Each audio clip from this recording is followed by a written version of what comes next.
intensiivravisse tulnud. Mis sul meeles on, mis see kõige esimene asi oli, millega me alustasime? Kui sa üldmõistes räägid. Jah, 7 aastat tagasi tulles hingeravikooli oli kõige esimene asi see armastusega suhtlemine, mida tavapäraselt inimesed ei teinud ei elus ega kirjutades ja seda pidi treenima hakkama. Et see kasvatab südames elamise võimet ja kui seda pidevalt teha, siis kasvab austus teise inimese vastu, kellega sa suhtled ja samas ka iseenda vastu. Et isegi selliseid konfliktisituatsioone saab rahumeelselt lahendada, sest austus jääb alles. Ja, et ikkagi see on see kokkuvõte, et muutumine algab iseendast. Ja.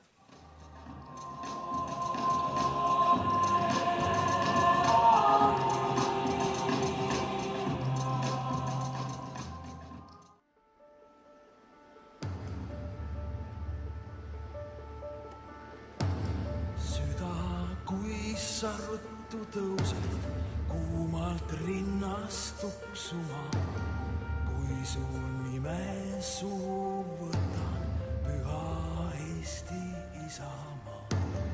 Head olen näinud ja paha, mõnda jõudsin kaota, mõnda elus jätan maha.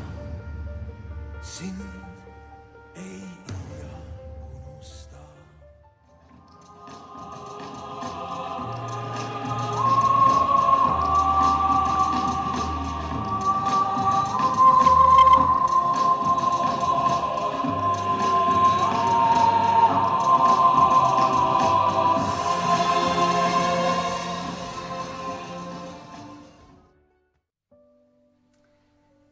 tsiviilnimi on Maret Raudsepp ja vaimne nimi Maters.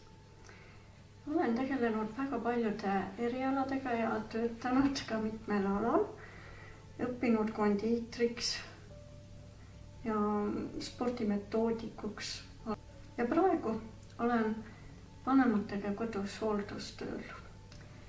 Mina olen liitunud testgrupiga mõned aastad hiljem. Ja see oli 2014. aastal, kui armas singliterapeut Maria viibis meil Rannus teemaõhtul iseloomudest sõltub maailma püsima jäämine. See teema hakkas mind väga huvitama, et tulebki hakata enda iseloomuga vaeva nägema ja tööd tegema, et muutuda paremaks inimeseks.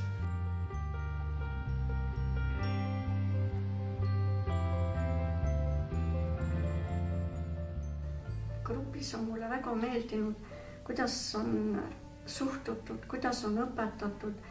Esialgu ma ei oskanudki arvutiga midagi väga teha, aga sellega olen nüüd küllaltki palju harjunud ja õppinud juurde. Need on väga vajalikud omadused või õpetused.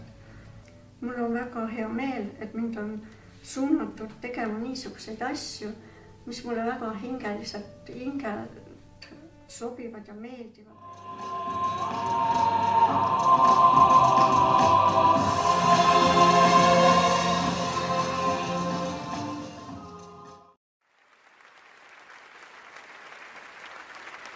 See lugu lõpeb, kui me kõik jälle kokku saame.